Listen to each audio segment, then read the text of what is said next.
ছাত্ররা তোমাদের বাংলা ক্লাসে স্বাগত। আজ আমি তৃতীয় শ্রেণীর বাংলা সঞ্চয়িতা বই থেকে একটি পদ্যাংশ বা কবিতা পড়ে বোঝাবো। পদ্যাংশ বা কবিতাটির নাম হচ্ছে তালগাছ। লেখক হচ্ছেন বিশ্বকবি রবীন্দ্রনাথ ঠাকুর। এবার আমাদের লেখক সম্বন্ধে জানতে হবে। তো বাচ্চারা তোমরা বইটা দেখো ভালো করে। 1861 খ্রিস্টাব্দের 7ই মে কলকাতার জোড়াসাঁকোর বিখ্যাত ঠাকুর বাড়িতে রবীন্দ্রনাথ ঠাকুরের জন্ম। পিতা ছিলেন মহর্ষি দেবেন্দ্রনাথ ঠাকুর। ইনি আমাদের কাছে বিশ্বকবি নামেও পরিচিত।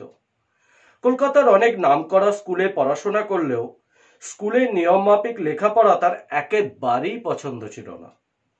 যদিও বাড়িতে গৃহশিক্ষকের কাছে তিনি নানা বিষয়ে শিক্ষালাভ করেছিলেন। 1913 সালে প্রথম ভারতবাসী হিসেবে তিনি সাহিত্যে নোবেল পুরস্কার লাভ করেন। কাব্য, কবিতা, ছোট গল্প, প্রবন্ধ, উপন্যাস, গান, এক কথায় বাংলা সাহিত্যের এমন কোনো বিষয় নেই যার উপরে রবীন্দ্রনাথের লেখা নেই। আমাদের দেশের জাতীয় সঙ্গীত জনগণ মন তারই রচনা এই রবীন্দ্রনাথ ঠাকুর। স্বাধীন রাষ্ট্র বাংলাদেশের জাতীয় সঙ্গীতেরও রচয়িতা এই রবীন্দ্রনাথ ঠাকুর। বুঝলে বাচ্চারা? এনার মৃত্যু হয় 1941 খ্রিস্টাব্দের 7ই আগস্ট। এই মহান প্রতিভার জীবনাবসান হয়। তো বাচ্চারা তোমরা পৃষ্ঠা নাম্বার 69 পার করো। আমি তোমাদের কবিতাটা পড়াচ্ছি। তালগাছ, রবীন্দ্রনাথ ঠাকুর। তাল গাছ এক পায়ে দাঁড়িয়ে সব গাছ ছাড়িয়ে উকি মারে আকাশে। তাল গাছ কিরম দূর থেকে দেখে মনে হয় যেন গাছটা এক পায়ে দাঁড়িয়ে, আর সব থেকে উঁচু লম্বা গাছ, তাই তাকে সব গাছ ছাড়িয়ে উকি মারে আকাশে। বুঝলে বাচ্চারা? মনে সাদ কালো মেঘ ফুরে যায়, একেবারে উড়ে যায়, কোথা পাবে পাখা সে। পাখা মানে ডানা। বলছে মনে সাদ, তাল গাছের মনের সাদ মানে আশা। কালো মেঘ ফুরে যায়, মেঘ ফুরে সে আরো উপরে উঠবে, একেবারে উড়ে যায়, একেবারে উড়ে যাবে। কোথা পাবে পাখা সে, কোথায় সে পাখা বা ডানা পাবে? উঠতে গেলে তো ডানা লাগে, তাই না? তাই তো সে ঠিক তার মাথাতে গোল গোল পাতাতে ইচ্ছেটি মেলে তার। তাই তো সে ঠিক তার মাথাতে গোল গোল পাতাতে, তাল গাছের পাতা কিরকম হয়? গোল গোল। ইচ্ছেটি মেলে তার, তার ইচ্ছেটি মেলে। মনে মনে ভাবে বুঝি ডানা এই, মনে মনে সে তার পাতাগুলোকে ডানা ভাবে। উড়ে যেতে মানা নেয়, উঠতে মানা নেয় এই ডানার সাহায্যে। বাসাখানি ফেলে তার, বাসাখানি মানে গাছটা ফেলে তার।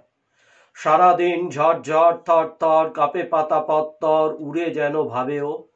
সারাদিন কি? হাওয়াতে ঝড় কাঁপে পাতা পত্তর, পত্তর মানে পাতা পত্তর। উড়ে যেন ভাবেও মনে মনে আকাশেতে বেরিয়ে তারাদের এড়িয়ে যেন কোথা যাবেও। তারপরে হাওয়া যেই নেমে যায়, পাতা কাঁপা থেমে যায়। হাওয়া যেই থেমে যায় তখন কি হয়? পাতা কাঁপাটাও থেমে যায়। ফেরে তার মনটি যেন ভাবে মা যে হয় মাটি তার, ভালো লাগে আরবার পৃথিবীর কোনটি। তো বুঝলে বাচ্চারা? তোমরা বাড়িতে ভালো করে পড়বে। আমি আরেকবার পড়িয়ে দিচ্ছি, ভালো করে দেখো। তাল গাছ এক পায়ে দাঁড়িয়ে সব গাছ ছাড়িয়ে উঁকি মারে আকাশে।